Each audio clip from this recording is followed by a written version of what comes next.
we have a correction to make. Yes, we do. So yesterday, I get a text message from Dave, Lauren's dad, who was doing the Wednesday game yesterday. Which, for those who don't know, the Wednesday game is the Battle of Generations. That we do every Wednesday. Mm-hmm. And Gen X won because of Dave's incredible performance yesterday. Mm-hmm, mm-hmm. So we thought, until I get a text message from Dave, which says, Mark, we have a problem. That's never good. I was like, Dave, what's going on? He said, my sister called me out. Such a sisterly thing to do. Yeah. She said, he said, well, Sherry was actually right because there were 2 correct answers to his question about, he was talking about sitcoms in the 80s. Yeah. And the question was, which sitcom character married his on-screen girlfriend who became his wife? Okay. And Sherry guessed Michael J. Fox. Mm-hmm. We said that was incorrect because Dave's correct answer was Kirk Cameron, who married Chelsea Noble, and that was his on-screen girlfriend, which is true. The problem is Michael J. Fox also married his on-screen girlfriend.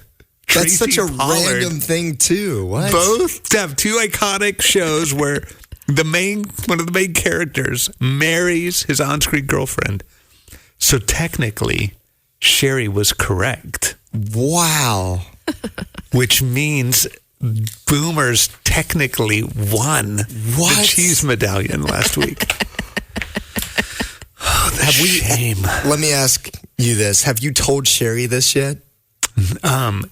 Yeah, well, actually, I told Becky. I don't think you told Sherry, though. We have not. So maybe you'll make her day. Maybe we will post a picture with Sherry and the cheese medallion as a way to honor that truly the Boomers actually won. Yes. I think we need to do that. I think that's the only way to make it right. I was trying to figure out why Becky was just so happy yesterday. I'm like, it's not like millennials won. She's just happy that Gen X lost. Like you guys win all the time. It's not fair. The KLRC Morning Show. 90.9 KLRC. Ready for some good news? We are too. Here's your positive difference story of the day. All right, so I got a pretty cool positive difference story. All right. A father named Connor Smith and his 4-year-old son Charlie, they were visiting a shopping center in Riverside when they noticed a brand new candy shop. And guess what? It was accidentally left unlocked for the night.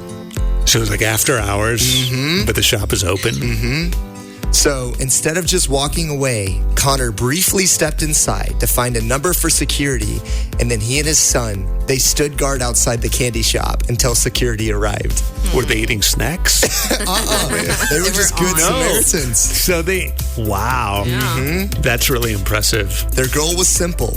Protect the store from anyone who might take advantage of the situation. Okay. And the shop owner, they later looked through the security footage, and they were just so blown away by the kindness that took place by this father and son.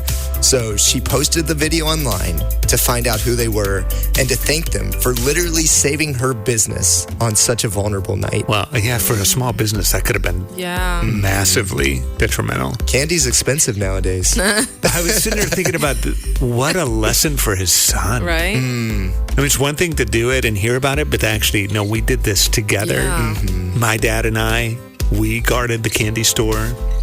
We did the honorable thing. Yeah, and I think I read something where I think the father might have commented saying like it would have just been really devastating for somebody to come in and like take so much of their inventory and possibly result in this business shutting down. Yeah, well, It's a small business. Yeah, somebody they could have totally taken him out. That long-term perspective too was really cool. Exactly. And what he said about that too, exactly what you said, was that would bum my kids out if that happened. And in return, that would bum me out. Yes. So this dad's goal of wanting his kid to stay happy, and that's got to be really cool, you know, being a kiddo and standing guard at a candy shop. Sure, now, every time they we're walk going to by. defend this. Like gold. Yes. Every time they walk by, we're like, yeah, we kept that thing open. Yeah, they just smirk at each other. Yes. That is our positive difference story of the day. The KLRC Morning Show. 90.9 KLRC. Ross and I were talking about, because we've both gone hiking at Natural Falls. Mm-hmm. And I went with my son recently, and I didn't realize they shot the Where the Red Fern Grows movie there. And I had no idea that's where they shot it too, because that was my childhood movie. Was it really? Aww. Yeah. Okay. You guys, Sweet. Becky, We you guys watched it last night? Started it, yeah. And usually they pick, it was a rainy, gloomy, cold day, and I was like, we're not going outside. And Did you know it was shot right here? No. Okay. I was oblivious until I was like, oh, they're talking about Tahlequah, and they're talking about these small towns. What? Yeah. I totally skimmed over that as a Georgia boy. Ross is like, this doesn't apply to me as a child.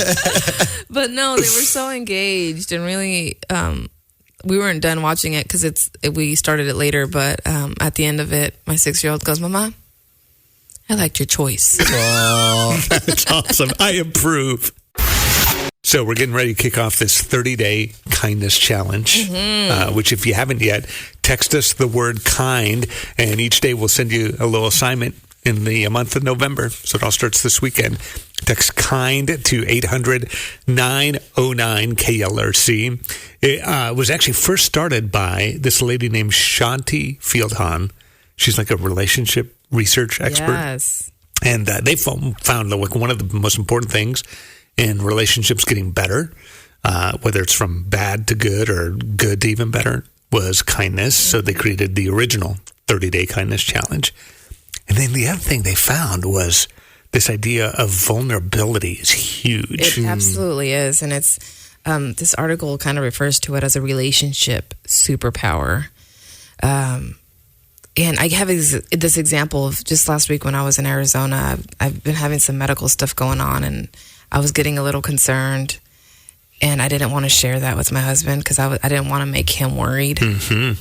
But I also knew he might appreciate knowing what I was thinking and to not be in that by myself. And I shared it, and he did appreciate it. Yeah. Gratefully, he didn't go down a rabbit trail of getting worried. Which is hard to do when it's somebody you care a lot about. Mm-hmm. But that took a lot of me to say, hey, this is what's making me a little concerned, because I don't typically do that. I just kind of keep the stuff that really gets to me to myself. But it is a piece of a relationship equation that absolutely can't go unaddressed. Like, you have to tap into that for that relationship to be healthy, truly. And that doesn't mean, like, I do want to clarify, that doesn't mean like you're like crying and there's like an emotional something that's not necessarily what it is. Becky's like, I promise, it does not involve crying. It's just being open about what's actually going on for you. But yeah, that took some inside. courage to be like, hey, I could just kind of walk this road. Yeah. At least for a while, instead of, no, I'm going to invite somebody in. yeah. And I think the true missing piece of the puzzle is knowing that sometimes you have to be the first one to initiate your vulnerability. Yeah. Because so often I think that whoever it is, my girlfriend, my mom, my friends, they're just going to know what's going on in my head, and they're going to ask me that. But that's not the way it is sometimes. Sometimes you have to say, hey, there actually is something going on. Can I tell you? And you have to put yourself out there. I like one of the quotes that she brings up in the article. She says, opening up can feel like a risk, but it is actually the best risk you can take, because that one action helps you foster greater commitment and deeper intimacy. So be the first to go first. Yeah. good. Yeah, because somebody's got to start it, right? Otherwise, nobody ever does. Yeah, exactly. But then you realize, okay, over time, what this can do, like they had a illustration of that Jenga game where the blocks that you kind of stack and build this huge tower. Like, hey, okay, well, if I take a step like you did, Yeah. and then they take a step, or at least I put another block on and a third one, all of a sudden, we've built a much stronger, bigger relationship, Yes, for sure. absolutely. The KLRC Morning Show. 90.9 KLRC, the positive difference. Shanti Fieldhan is this relationship guru. She's a researcher. She's actually the one who came up with the original 30-day kindness challenge that kind of helped launch what we're doing with our friends at Arvest next month. And she's got all kinds of really good stuff about relationships. The power of kindness is a big part of it. The other thing, and we were just reading this article about how vulnerability is such a big deal. And not just in marriage relationships. That's a big thing that she talks about. But even in workplace relationships. This makes me think of, it was probably about 8 years ago, and I was part of a group who was putting together what was called an emotional resilience training for HR professionals in our previous organization. And part of that was we would end the training with me sharing my story from a third party, and then at the end acknowledging it was me. And so talking about, the depression and those things that are very common, but at that time people still weren't talking about as much, especially not like where I was working. And that allowed almost like permission for others to not share with others yet, but to accept it for themselves. Yep. Like be vulnerable with themselves first. And I actually had people message me years after, be like, hey, it was because you shared your story that one time that I'm now able to talk about it. Which is totally what in her tips, that first tip is somebody's got to start it. Yeah. Like somebody's got to choose to say, I'm going to do something and share something vulnerable. Right. That's step one. And step two is actually a launch pad into how to start this whole thing. And step two is share one vulnerable thing, not tomorrow, not next week, but today. And do that day after day after day. Yeah, because then that sends the message that it's safe here. Yeah. And that could be, again, like you said, Mark, in your relationship with your spouse or your partner, but in your workplace as well. It's my wife and I have kind of been living this, I think, recently, since we're empty nesters now. A lot of conversations, just because it was the nature of you've got 4 kids, all kinds of stuff's going on. A lot of the conversations were around, hey, how are you feeling about this with the kids? Or we've got to, go do this and go do that. Well, we just don't have that now. And so, and we're like, let's not do the let's stare at each other as if we have nothing to talk about thing. But it also means that, okay, well then if we're going to do the, how was your day today?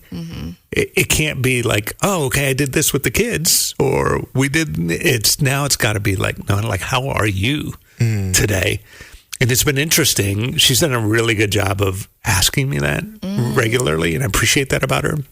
But I've also learned that I started getting a little self-conscious. Oh. And there was a line in there in this article where they said a lot of times people will hold back, not because they're trying to keep secrets, but because you might be a little bit embarrassed to share it. Yeah. And I read that and I thought, that actually might be true. I think there are times where I start and don't even realize it in the moment. I might be a little self-conscious about I didn't really know what to do in this situation at work today. Or, man, I felt like I blew it here. I could have done something different and said it. But I might hold back and not realize, you're a little embarrassed to show some vulnerability in the middle of that. So I think I'm gonna take the challenge to be a little more self-aware and realize, okay, maybe you're feeling a little insecure. And yet she's the most trusting person I have on the planet. I trust her more than anybody else. Humankind. Why would I not trust in this situation? Very good. The KLRC Morning Show. 90.9 KLRC. So Shanti Fieldhan she's the guru who first came up with the 30-day kindness challenge that we're about to launch into. There's just a ton of relationship research and found that kindness really is one of those, she calls them superpowers that make a big difference, things that God uses to really help relationships grow. And then we found this article from her where she was talking about vulnerability being another one of those superpowers. Absolutely. And what we were looking at, we talked a couple items earlier, right? And the third one that we're going to talk about here is how the most powerful thing that you can do in a relationship from a woman's perspective is not only listen, men, but validate what the woman is saying. I thought we were just supposed to fix it. Yeah, no. Such a dude response. And for me, it makes a big difference when I'm talking to Brad and he puts his phone down. Yeah. You don't even have to say anything. Yeah. It's all my attention is on you and what you're saying. And you don't even have to look at me because, Ross, you said while I was gone, I show love in different, unique ways. You don't have to look at me. Just listen to me and validate my emotions. And that's it. Stop. Yes. And there is a difference between validating and fixing. Yes. And I mean, I think that's true in most cases. Even if you're trying to coach someone in work or anything like that, the first step to resolution, if you will, is listening to what the person has to say. You don't provide a solution right then and there. The first step is listening. And then you come back around during a different conversation and say, okay, this is what I heard you say. Are you asking me for a solution? And if so, this is what I have, right? You don't throw that all into the same first conversation because people just want to get it off their chest initially. That giving some time thing, that was the thing that stood out to me when I was reading about this, because she uses the example of like if she were coaching even a wife in a situation, say maybe you ask how he feels about that, and then you give him the space to think about it and respond. Because sometimes it's like, I don't know. I didn't realize I was even trapped in my thoughts about this, or what are these feelings you speak of? What did you just tell me? FINE was the acronym for? Because that's my response every day. Dr. Gary talks about, feelings inside not expressed. That's what FINE really means. Oh, wait a minute. I might actually be feeling something that isn't such a healthy thing right now. I think that giving each other that space, but to your point, not space as in like, I don't care and I'm not around, but I'll put the phone down. I'll listen, maybe ask a good question, and then give you some space. Good. The KLRC Morning Show. 90.9 KLRC. Happy birthday! Let's go! 1, 2, 3, go!